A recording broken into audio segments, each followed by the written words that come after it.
Halo guys, Assalamualaikum warahmatullahi wabarakatuh. Kembali lagi bersama saya Dedi Dan saya Rifki di channel Tokopedia Sales, solusi kebutuhan gadget Anda.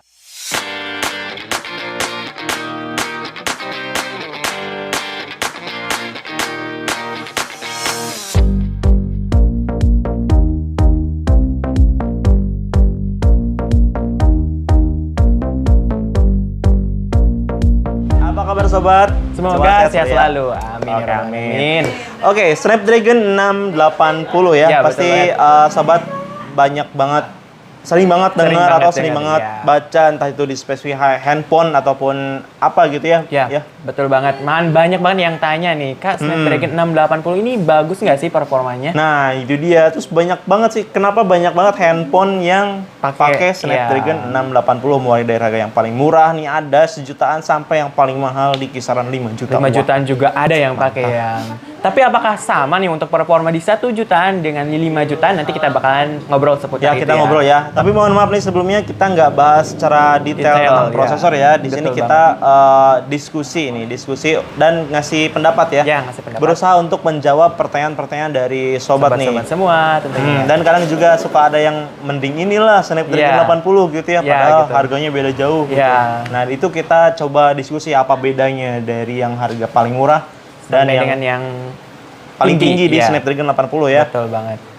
Makanya tonton videonya sampai dengan selesai nih Sob ya. Nah, itu dia. Jangan lupa juga subscribe supaya nggak ketinggalan, oke? Nah, kita bahas dulu dari si prosesor ini. Iya. Snapdragon 680 ini keluar di tahun 2021 kalau nggak salah ya. Ya, tahun kemarin ya. Benar. Jadi tergolong prosesor yang baru. Nah, menurut ente gimana nih, Ki? Nah, menurut saya sih itu emang prosesornya udah cukup bagus ya menurut saya. Terus ditambah lagi untuk pabrikasinya kan ini kecil banget nih ya. Kecil ya, bener kecil Padahal ya. ini mid range gitu disebutnya ya. Ya, Kalau betul, misalkan betul. entry bisa disebut entry juga ya karena ada yang 1 jutaan Ya, mungkin saja ya. pakai yang ini ya. Iya, betul banget. Berapa sih pabrikasinya tuh? Untuk pabrikannya sendiri 6 nanometer 6 nih nanometer Kak ya. Dedi. Iya, betul banget. Jadi udah di bawah standar kayaknya ya kan biasanya di Biasanya kalau belasan yang murah ya, atau tuh misalkan belasan ya, Iya, bener gitu. belasan atau paling nggak 8 ya, Iya. kayak 720G. ya terus kayak Exynos 850 juga iya. itu 8 nanometer. Ini udah 6 nanometer. 6 nanometer ya, berarti sependek pengetahuan saya semakin kecil pabrikasinya semakin hemat daya, bener nggak Iya, sih? betul banget ya. Terus untuk Snapdragon 680 ini kan banyak banget nih yang pakai nih. Nah, Sebetulnya itu dia. yang pertama kali itu apa sih yang kada diketahui nih? Yang pertama itu kalau nggak salah di Xiaomi ya, Di Xiaomi Xiaomi, Redmi Note 11 ya, dia yang 4G. pakai yang iya bener yang Yang 4G. 4G, ya. Kalau yang 5G ya beda lagi ya. Iya, betul banget. Itu yang masuk di Indonesia. itu 680. 680 pertama kali diramaikan oleh Xiaomi Note 11. Note 11 ya, betul. Betul Terus ada juga Terus ada juga nih terakhir yang paling baru tuh Xiaomi juga, tapi Ya. memang bukan paling baru ya, bisa dibilang yang Setelahnya. terbaru gitu Oh, iya, setelahnya benar. ya. Yang terbaru ada Redmi 10C. 10C. Ya, dia Ini pakai yang- Snapdragon 680 Ya, juga. nah karena ini nih si Snapdragon 680 dipakai Redmi 10C ini Nah. banyak banget yang ngebandingin dengan Betul. yang di atasnya. Betul. gitu. Jadi mending gitu ya. ya, mending yang ini atau yang ini. Gitu. Harga segini udah dapat Snapdragon 680 dibanding nih, yang betul ini katanya. Mending ini. Wah, itu kacau deh. Terus beralih ke Realme juga pakai yang Ya. Realme 9i, Realme 9 juga pakai 680. Kalau di Oppo tuh Kalau ada. di Oppo tuh ada Reno 7 dan satunya terbaru ada Reno 8 ya, tentunya. pakai Snapdragon 680. Terus di Vivo juga ada ya, Vivo yang seri Y33T nih. Oh iya, 33T. sama yang terbaru kali ini ada Y35. Y35 juga pakai Snapdragon 680 mah. Dan nggak lupa dong, Samsung juga ikutan meramaikan nih di Samsung. Kalau Samsung tuh apa ya? Saya A23. A23 yang benar, 4G. A23, Ya, itu yang cashback 200.000 tuh.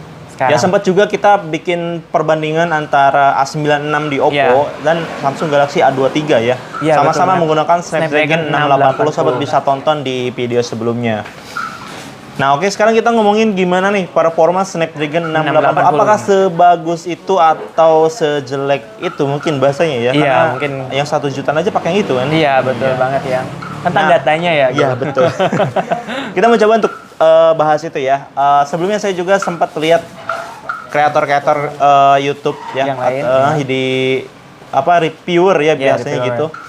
Membahas tentang Snapdragon 680 itu ternyata dipakai bermain game Itu tetap bisa ya, tetap bisa dan bisa diandalkan tentunya. Bisa diandalkan tentunya. Dan untuk bermain game kayak yang Mobile Legends, Free Fire, untuk PUBG itu juga bisa kuat banget ya. Kuat banget bisa. Apalagi didukung yang RAM gede gitu. Ya betul. Malahan kan untuk pabrikasinya ini 6 nanometer jadi lebih hemat daya baterai sehingga untuk bermain game itu nggak menguras baterai yang terlalu banyak. Ya betul. Kita udah tes juga ya di Oppo udah dites di Oppo A96 terus di Realme juga udah dites di Realme 9i ya kemarin gitu. Kalau misalkan sobat penasaran nih ada videonya di media saya di situ. Nah, kalau prosesornya atau performanya sama, terus pertanyaan berikutnya adalah apa bedanya di Snapdragon 680 di harga 1 jutaan sama Snapdragon 80 di harga 5 jutaan? 5 jutaan, betul banget. Gitu ya. Apa sih bedanya gitu ya? Nah, kalau kita lihat dari secara tertulis ya, Snapdragon 680 ketika buka game PUBG misalnya, game PUBG di Redmi 10C dan di Oppo Reno 7 atau Reno 8 misalnya, itu settingan grafisnya bakal sama ya. Kalau nggak salah di balance medium ya, apa kebalik ya? Medium balance. Balance medium. Balance betul, medium. betul. Oke, maaf sobat, saya nggak main PUBG. Ya, kita jarang. Saya mainnya eFootball 2023 sobat. Saya mainnya Mobile Legends. Oke. Di situ ya di Redmi 10C itu sama, di Oppo Reno 8 itu juga sama di settingan segitu. Grafis, mungkin yang bakal terasa perbedaannya ada di pengalaman bermainnya seperti ya. Betul banget. Mungkin yang pertama dari RAM ya. RAM pasti jauh ya. Pasti ngaruh ya. Ini RAM yang 4 GB dengan RAM yang 8 GB pasti beda untuk pengalaman bermain gamenya. Betul, seperti itu. Iya, terus diantaranya lagi ada dari layarnya nih, ada dia. Layar. Kalau misalkan resolusi layarnya ada yang kalau misalkan 9C kan itu resolusi layarnya masih HD+, sedangkan 10C mungkin maksudnya. Iya, maaf, 10C belum move on ya. Untuk di 10C itu pakai HD+, sedangkan di Oppo Reno kan itu menggunakan full HD+, ya kayak gitu sehingga kalau misalkan main game itu lebih enak banget ya, kontrasnya lebih keluar juga. Ditambah lagi untuk Reno 8 ini udah pakai panel AMOLED ya. Ya, AMOLED terus ya selain dari komponen layar mungkin yang pengaruh juga itu refresh rate dari layar itu sendiri gitu. Terus selain itu juga apalagi ya? Pokoknya banyak faktornya. Yang paling utama sih di hardware ya. Hardware betul. Tadi tuh RAM, layar, memori internal juga berpengaruh ya. Karena kalau misalkan space-nya sedikit itu akan berpengaruh ke pengalaman multitasking, apalagi bermain game. Tentunya pastinya koneksinya juga. Betul, koneksi ya. Kalau misalkan spesifikasinya udah bagus tapi koneksinya ini jelek ya nanti bakalan nggak enak untuk main gamenya. Ngelag. Kalau koneksi mungkin lebih dipengaruhi sama provider kali ya. Betul. Provider kayak gitu. Terus dari dalamnya apa nih? Ada di dari software bisa jadi software, kan. Ya, dari kalau misalkan dari Xiaomi itu kan ada MIUI 12 UI-nya sekarang ya. Kayak gitu. UI. Kalau di Oppo ada ColorOS. ColorOS betul banget. Terus ada optimalisasi dengan software tambahan. Kalau di Oppo ada Game Space, kalau di Realme kan ada Game Turbo kalau nggak salah ya. Kayak gitu. Nah, di situ juga ada pengaruh kan? Iya, pasti ada pengaruh dan di situ untuk fiturnya pasti beda dong di Game Turbo di Xiaomi dengan Game Space-nya di Oppo. Di Oppo atau Realme juga pakai Game Space ya. Itu pasti beda banget ya. Dan menurut pengalaman saya ya karena saya pernah pakai dua-duanya ya. Di Realme, Xiaomi maupun di Oppo itu pernah pakai, di ketiganya malah udah pernah pakai. Berarti HP dia banyak guys. Parah. Pernah pakai. Iya, pernah pakai. Ya? Kayak gitu ya. Untuk mengoptimalisasi game atau game turbo ya atau untuk istilahnya untuk mengoptimalkan gamenya itu lebih baik di Oppo dan di Realme ini. Kenapa sih? Karena di Oppo dan di Realme itu ada beberapa tingkatan ya untuk modenya itu ada yang mode games, ada yang mode rendah juga, ada yang sama standar ya. Yang standar juga kayak gitu. Ditambah lagi nih, kalau misalkan di Oppo dan di Realme itu kalau misalkan ada kayak notifikasi itu bisa diblokir malahan. Jadi nggak tampil tuh. Ada tapi nggak tampil kayak gitu. Kalau di Xiaomi masih tetap ada buat itu karena itu juga kan pasti akan mempengaruhi untuk kinerja. Apa kayak di atas gitu muncul di atas kan? Kayak gitu. Kalau misalkan di Oppo atau Realme itu ada fitur terbaru juga sih untuk notifikasi teks ya itu. Apa sih namanya bullet screen message kalau misalnya. Jadi kalau ada yang SMS atau nge-WhatsApp pernah lihat TV kan, itu di situ ada running text berita Ya, gitu gitu ya. ya. Nah, di Oppo atau Realme itu bisa seperti itu Bisa seperti untuk itu ya sekarang. fitur game space-nya. Space yang 2022 yang sekarang. notifikasinya tidak diblok, kita tetap bisa lihat tapi tidak menghalangi gitu. Iya, jadi kayak iklan jalan gitu ya. Dari situ aja fiturnya sudah berbeda ya, Iya, meskipun betul banget. prosesornya sama Snapdragon betul 680 seperti itu. Nah, oke guys, jadi ini kesimpulannya, walaupun prosesornya sama menggunakan Snapdragon 680, tentunya kita tidak bisa menyamaratakan atau bilang mending ini, mending itu ya. Betul banget. Jadi bukan berarti yang harga 1 jutaan itu jelek, tentunya sudah bagus ya, harga 1 jutaan sudah menggunakan Snapdragon 680 itu gitu keren kan. banget ya.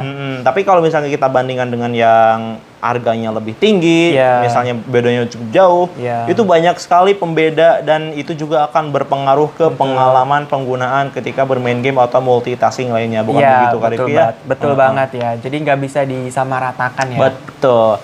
Jadi kalau misalkan sobat ada budget nih, disesuaikan aja mau yang seperti apa gitu. Iya, betul banget. Spesifikasinya gitu. Karena secara prosesor ini Snapdragon 680 ini sebenarnya udah bagus ya. Bagus banget malahan ya. Tuh bahkan hebat banget Xiaomi, harga sejutaan udah bisa pakai Snapdragon 680 nih.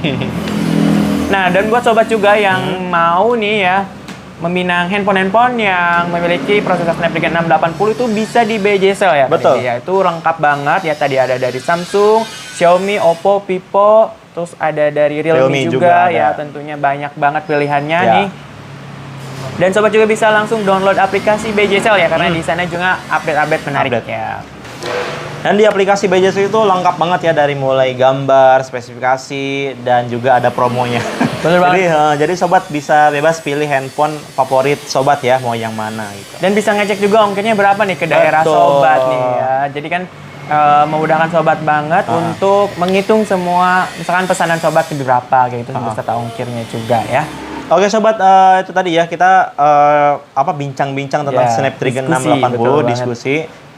Semoga bisa menjawab semua pertanyaan sobat. Nah, buat sobat yang mungkin ada tambahan atau mungkin ada yang kurang setuju dengan diskusi tadi, tapi dengan catatan ya, kita nggak bahas secara detail tentang prosesornya, tapi ini secara umum ya. Informasi banget. Secara umum, secara pengalaman pribadi, penggunaan dan pendapat pribadi. Sobat juga bisa ikutan diskusi di kolom komentar. Nanti kita jawab ya. Ya oke, mungkin cukup sekian ya video kali ini nih ya. Semoga bermanfaat. Jangan lupa klik tombol subscribe, nyalakan lonceng notifikasinya, like, comment, serta share juga ya ke teman-teman. Sampai jumpa di video berikutnya. Saya Dedi. Saya Rifki. Assalamualaikum warahmatullahi wabarakatuh.